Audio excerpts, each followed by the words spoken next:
Good afternoon, everyone. I'm Stacy Scott, and I handle the marketing and client relations here at Wickham Financial and Insurance Services. And I will also be your host for today's webinar. Thank you so much for joining us for this Lunch and Learn. As our clients and friends know, we focus on leading with education. And with that in mind, today's session is going to be the first in a series addressing aspects of total wealth management, different strategies and products to consider when looking at your portfolio needs. And today, Graham's going to address life insurance and annuities and what role they might play in your total wealth management plan. As always, we will have Graham's calendar pop up periodically throughout our seminar. So if you would like to schedule some time with Graham or someone on our team, just click on that calendar and select the day and time that works best with your schedule, and we'll be sure and get a call into you. And also, there is a Q&A section of the chat box. And if you have any questions, throughout this seminar, please click on that box and type your question in, and we'll be sure and have Graham to address that at the end of the session. And with all of that in mind, I'm going to turn things over to you, Graham. Super. Thank you, Stacy, and thank you all for being on the call. And as Stacy mentioned, we really do lead with education. We like to focus on total wealth management, addressing all aspects of your financial lives through all stages of your life. So when we're talking about wealth management, a lot of times we'll get caught up because I know a lot of our calls are driven by market comments like stocks and bonds and things like that. But wealth management is so much greater than that. Wealth management, as many of you know, if you're clients or you're new to the call, when we think about wealth management, we're thinking about 5 different areas of wealth management. So investment strategies, implementation, allocation is certainly important. It's not number one, but it is a part of that list. Tax strategies, how do you keep more of what you work hard for? We think about retirement planning, all right, either by choice or not. And think about retirement as just a different stage of life. And it really has evolved over time for our retirees, and we think it's going to continue to evolve going forward. So it might be distribution needs, income needs, cash flow analysis. How much can we take out for how long without burning through those assets?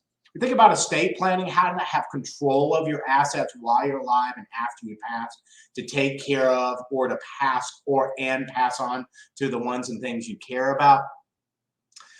We think about, lastly, kind of risk management strategies. Risk management can float right into investment. How do we protect and grow and distribute what you need for that next stage of your life, if we're calling it retirement? It also might be strategies like, life insurance, health insurance, long-term care, home, auto, business coverage. So there's so many different facets of wealth management. So I did want to really start out the call saying, like, when we're talking about wealth management, we're talking about multiple things that make up a strategy, a comprehensive view of your financial life through all stages of your life. Now, that being said, let me go ahead and kind of jump forward. I'm going to go ahead and expand my screen. So leading with that, I know a lot of individuals on this call want to really talk about the markets, right? And it's super important. I know we're all concerned. It's stressful. I know we've had tremendous volatility in the markets. I'm not saying we're out of the woods, but if you've been on the weekly wrap-ups or you've been a part of the Lunch and Learns, we spend a lot of time trying to educate what we see going on in the markets, how to stay the course, plan ahead, make small adjustments as needed instead of big moves out of panic. And that's kind of where we're at in this market. I mean, we got the S&P down about 17 and the NASDAQ's down about 27, 28%.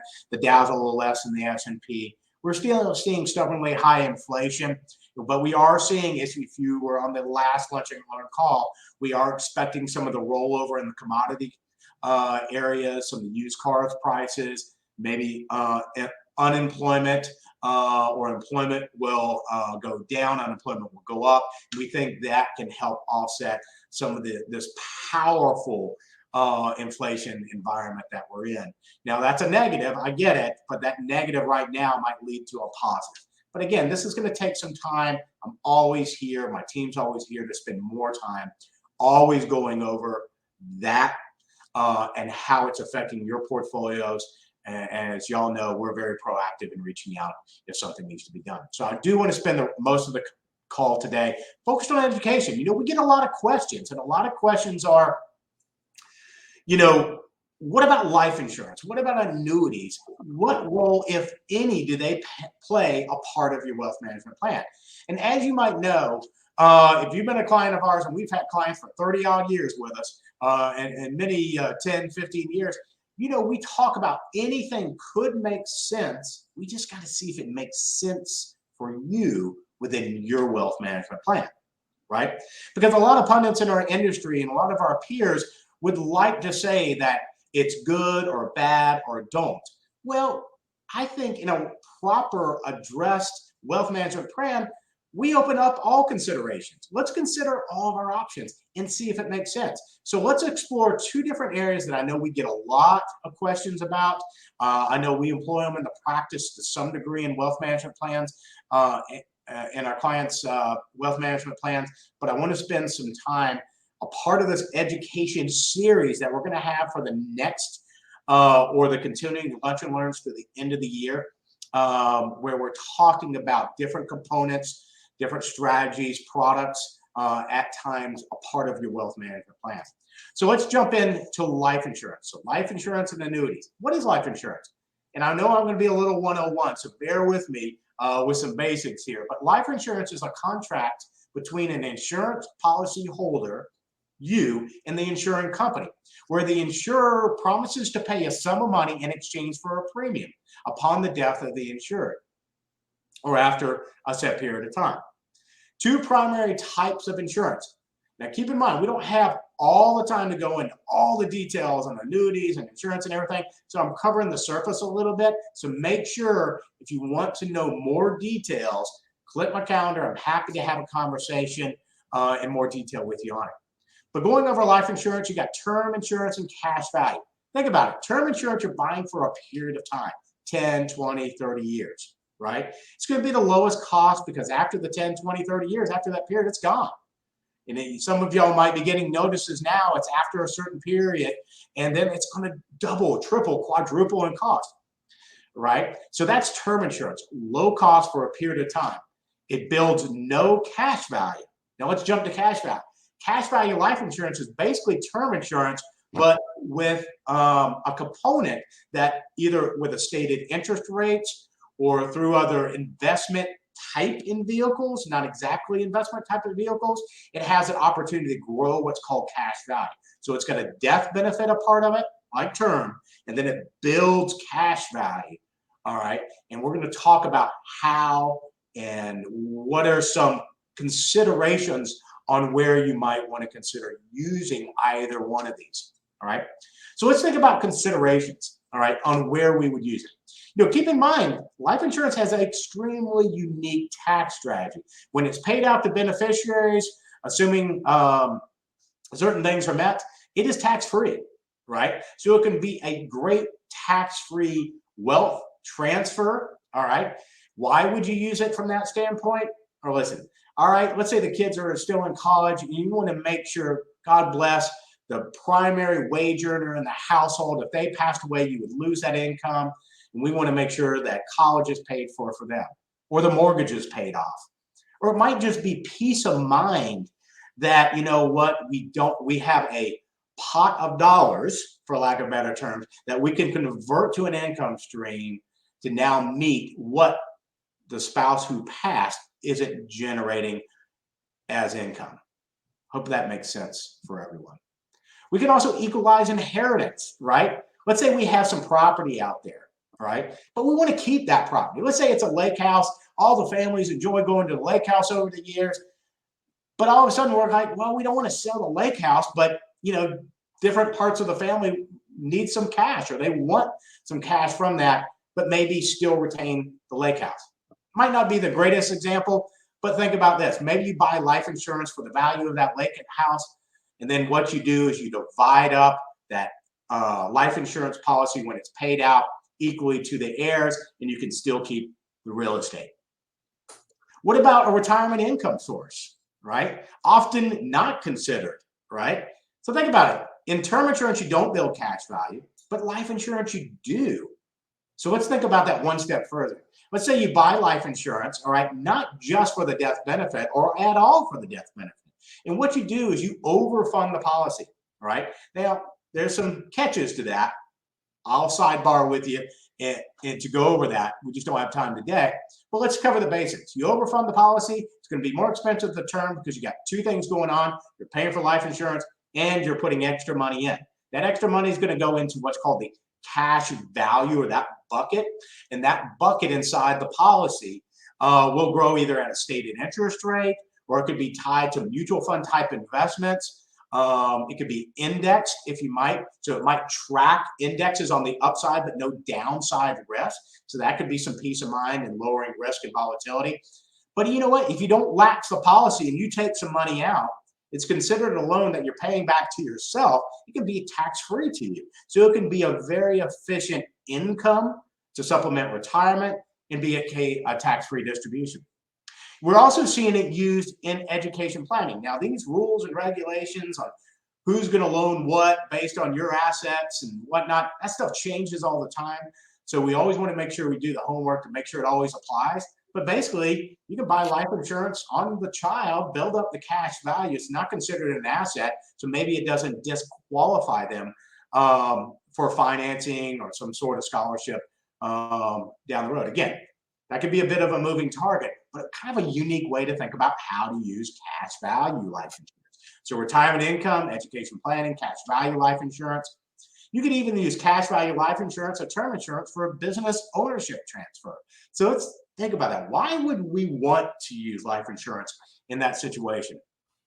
Well, let's put it this way. I own a business, all right? Let's say I have a partner in my business. I pass away.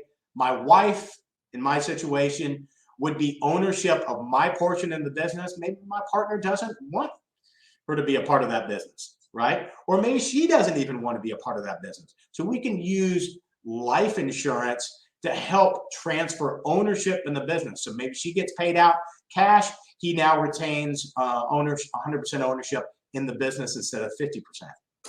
All right. Another way to transfer, think about this. What if you have someone that works for you that is just, listen, if you had to replace them, God bless, something happens to them and you had to replace them, think about trying to find that right person again. What would that cost be? How long would it take to educate, get them up to speed? How much would you have to pay them? In today's environment, it might be a lot more, right? So you can buy what's called key man insurance and buy life insurance to cover if someone passed away. You would have funds there to help cushion the business as you're trying to find a replacement for them. Then the overall death benefit, like I mentioned before, right? Cover costs, cover a mortgage, whatever it might be. And last but not least, and again, there's so many different ways to use these products. You just got to see if it makes sense for you. I call this a rich man's Roth. Okay, so let's think about this. Let's say you make too much income and you are not able to fund a Roth account because you make too much. Maybe conversions isn't the most attractive thing because you don't want to convert and add to your income stream right now. Well, you could overfund a cash value life insurance. Don't lapse the policy, right? Usually 80, 90% still needs to be retained in the policy. You could pull money out and it's tax-free. It's just a saying, rich man's Roth. So I guess you get the idea. There's so many different areas to use it. We just got to see if it makes sense, right? And the reason, again, why I'm making this, I'm going to make this again. We get so focused on individual stocks and bonds, but there's so many different areas. And it's all about diversifying with wealth management strategies to get you to your end goal and objective. If that's retirement, if it's just life in general, if it's all of the above, this again is one thing that you can use towards that. A lot of times we get a lot of questions, and we've used them in our practice.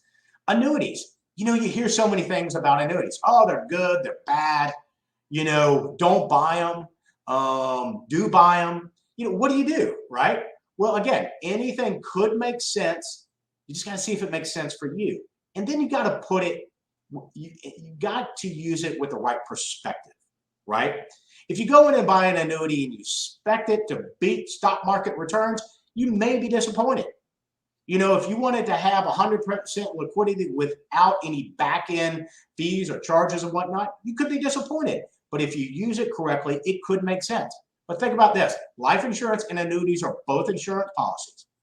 It's between you and the insurance company in which you make a lump sum payment for a series of payments in return. Regular disbursements beginning either immediate or at a point in the future. So I often say it in class to just break it down in the simplest term. Basically, this is an insurance policy designed to pay you out an income stream you can outlive. So let's think about that. An income stream I can outlive. What does that sound like?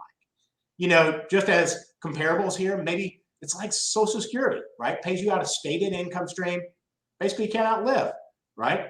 Pension plan, stated income stream. You could use annuities for that, but we got three different types, and I want to jump forward here. Three different types. You got an immediate annuity. So kind of like what I just mentioned. You put a lump sum in, and it immediately starts, let's say 30 days, starts paying you out an income stream, all right? Fixed annuity. Fixed annuity is you buy it for a certain period of time, or it doesn't have an end date to it. And let's say it has a stated interest rate. Say you're going to buy it for 3 years and 3% interest. Great. Now, all three of these have a unique tax treatment. Any money that goes into these, outside of going into a Roth, if it goes into an annuity, gross tax deferred, right? So you get some unique tax treatment with these. But buy a fixed annuity for a stated period of time, 3%, 3 years. This is just an example. Or it could be tied with some riders to it. Or it could be a fixed annuity with an index option, all right? So the index would be, instead of a 3% return, let's say this return would be tied to, let's say, the S&P index, all right? So it would give you the upside to a stated level, maybe not all of it, of the S&P index returns, but you got no downside risk from the market, bond or stock. Interesting. Now, you might have other risks, because remember, I've often said everything has risk. We have to define it. But it could be a way of getting market type performance without downside risk. And I know in this environment, individuals' ears have been perking up. These products have gotten a bit more attractive with interest rates rising. All right. So that's how you could use it. What about the income side of that? All right. Fixed annuity to income. All right. You use it for an income stream or to generate an income stream down the road. Maybe that, coupled with Social Security and pension and whatever the income stream would pay out, meets all your fixed expenses. So you have peace of mind. You never have to worry about covering your fixed anticipated expenses. And then you could have your stocks and bonds and the ebb and flow that come with them kind of doing their thing, right? What about, I mean, that's pretty interesting diversification. Think about variable annuities. Variable annuities don't have a guarantee on, for the most part, on the value. It might on the death benefit of the original premium put in as a death benefit. You can attach all the previous riders that I just mentioned, but they also have mutual type investments. So the first two might be on a lower cost standpoint or no cost. Variables tend to have a cost, and sometimes a rather high cost. Because let's think about it. You have a lot of things being built into a variable annuity contract. If you buy riders, there's a charge for that. If there's a death benefit component, you got to charge for that, right? So when you start adding up those charges, you could easily get into 2, 3, 4, 5+% cost. Now that's going to eat away from your return. So it's not a pro or a con against it. It's just important to be educated and informed so you can make the right decisions. And we can advise you on that if something like that would even make sense for you. Considerations for you. So let's look at that. Tax benefit.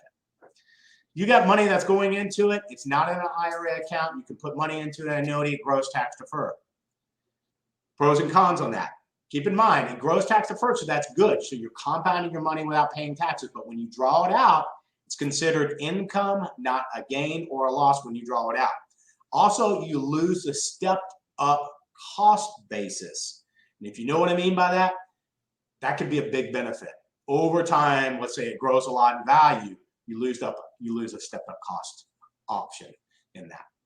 It could provide a guaranteed income, like I mentioned before, to help supplement your other income. So you got peace of mind that you know what's coming in. It's going to cover your expenses. You can let the drama and the ebb and flow happen in stocks and bonds.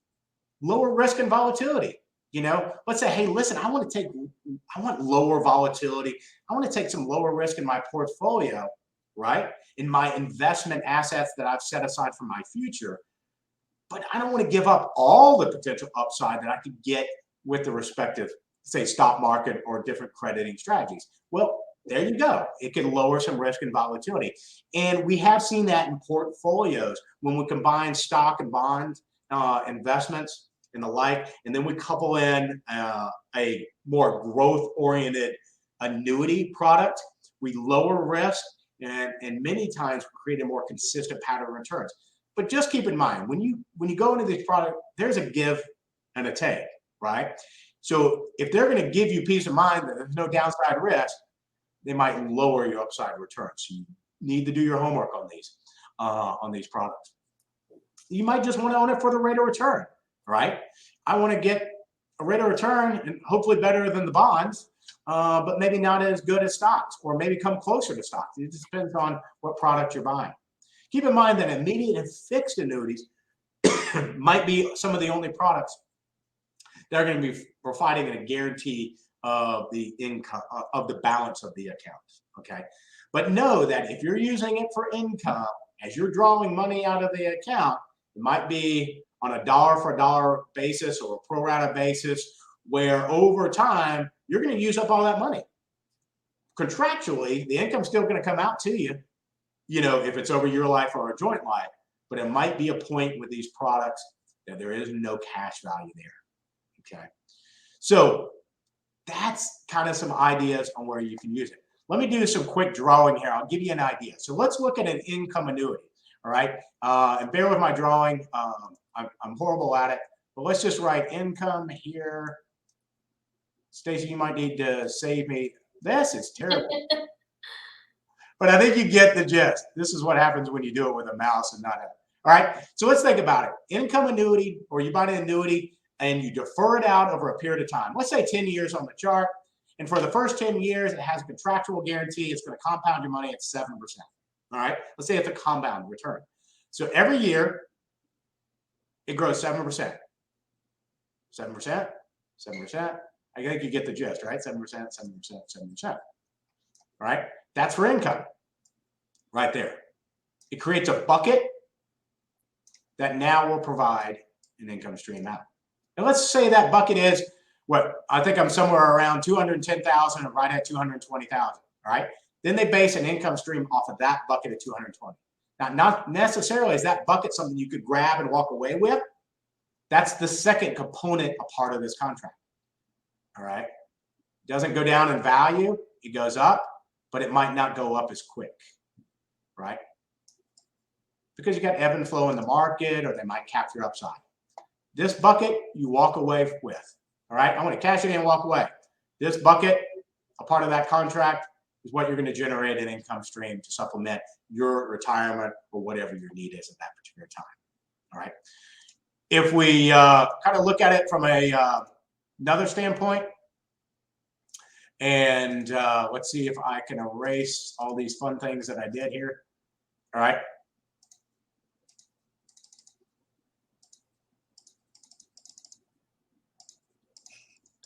I'm getting there. Let's leave that one. So let's talk about like a variable annuity. Remember, that's tied to mutual fund investments. So you might have ebb and flow in here, like the stock market. Well, that's really ebb and flow, right? But I think you get the gist. I need a cursor next time. Or a stylist if you like. But keep in mind that that's going to have ebb and flow. No guarantee that you're going to get upside in any of these contracts that are tied to crediting strategies or mutual fund type investments, that any one year you're going to have a positive return. But on the immediate, or let's say with the fixed annuity, there's no downside risk from market risk on the variable products, on the underlying premium that's tied to the mutual fund investments. You can have that downside risk. All right. So for the sake of time, I know this might generate a lot of questions. I know Stacy's going to tell me I gotta kind of wrap things up. Yeah, I do have some questions. Yeah, let's open up this to some Q&A. I covered a lot in a short amount of time. Okay. The first question that I have is, how do I know if I should buy an annuity or not? Well, I think that comes through just talking to, let's say for us or your financial advisor, right? Going over your goals, objectives, your risk tolerance, what's your time horizon, what are you looking to use it for, and are you setting aside realistic expectations, right? So if we're sitting with a client and they're like, hey, listen, I want to make sure that all my anticipated expenses are covered. I want that peace of mind, no if and but, no problem. What are you bringing in? Social Security, other sources of income, maybe a pension, maybe rental property. What's our shortfall? All right. If we have a shortfall of $1,000 a month, what do we need to set aside, hypothetically, an annuity to generate that contractually guaranteed to provide that $1,000 a month, no if and but, not tied to the stock market? Boom. Now we provide the income. Let's say we have a client that says, hey, listen, I want some upside performance. I'm willing to give up maybe the best performance of the market for peace of mind, but I want upside, no downside risk.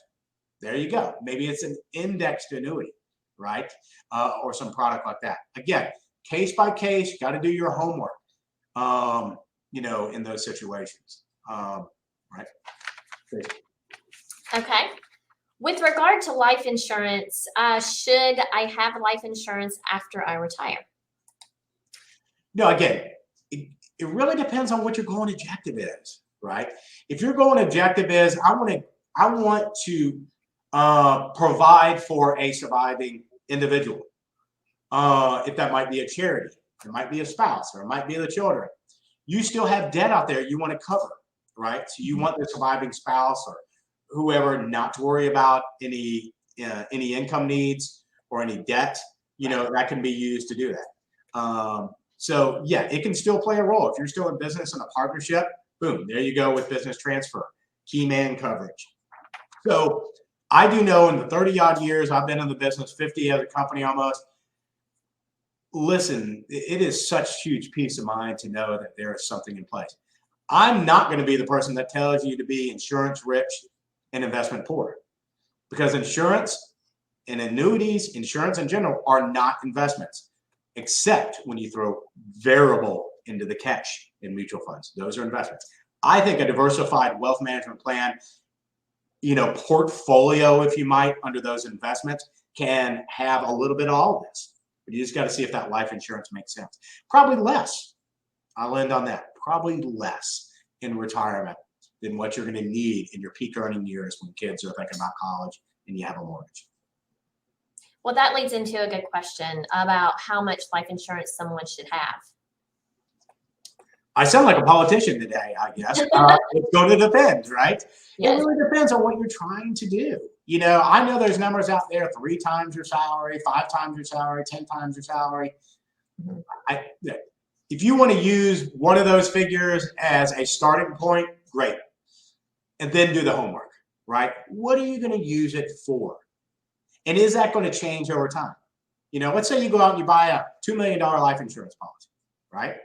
Well, do you need $2 million after the kids are gone and the house is paid for? Probably not, right? We don't want to make the surviving spouse too comfortable, right? I joke around about it. But yeah, I think it changes. You can always lower coverage. The problem is it might be really expensive, or you might not be able to add coverage. So that's why I'm hesitant to say don't have it in retirement, don't have it in the latter years, because if you did, it might be impossible to get, or just not cost prohibitive, right? So I think it depends on what you're going to use it for. It depends on how much you get. Okay. Another question about annuities. Yep. What situations would you generally recommend if someone is really risk averse and they want a guaranteed income? Well, kind of twofold, right? Risk averse is from volatility or loss in equity and bond markets, right? Investment markets. Use an annuity. You can use your annuity for a portion of your investment assets. I really do not recommend using annuity for the majority of your investment assets. Why? They got back-end charges. It might be higher cost. It might limit your upside. But again, it depends on what annuity product you're using. So you have to define why you're using it and make it a reasonable expectation, a part of your diversified plan for its use. If you're looking to, I want to provide that guaranteed income So I have some peace of mind there. I think that's a nice use for that, to provide the guaranteed contractual, and then you could supplement that through the investments and the bonds, because that will probably handle inflation a bit better than the annuity products. I like to do it to lower risk, in conjunction with, if we have a really risk adverse client, in conjunction with investments, because they're different products and you have to use them appropriately. But I do want to make this statement. My peers out there, and I'm looking right at them, they are not a proper product for all of a person's assets. They have limitations, they have restrictions. And the last thing we want you to do in retirement is not to be flexible. We want you to be flexible. You need to be able to manage through the ebb and flow of your retirement. And putting all your money into products that might lock it up, I just find that not to be the best decision. Now, that can be my personal opinion, but we have some experience with that. Yes, I would say so. Right. Okay.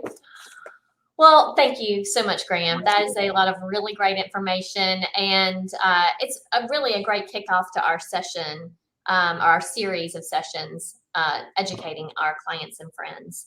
And I would like to take this moment to, first of all, thank you all for joining us today, and remind you that we have a pretty strong presence on social media. So please take a look at us on Facebook and LinkedIn to get all of the latest information that we have to share with you. We have articles that will be of interest to you, and also just current information. One thing that we have been promoting lately is our Retirement Planning Today class, which is scheduled to start next week. And this is a multi-day course that delivers really comprehensive information, the A to Z, if you will, of retirement planning. So maybe you are already prepared, but if you know somebody who could benefit from this kind of information, please direct them to us, either our website or have them give us a call here at the office, and we would love to have them in class. Again, thank you so much for joining us today, and we hope you guys have a great afternoon, a good week, and we'll look forward to seeing you again next month at our Lunch and Learn. Thank you so much. Thank you.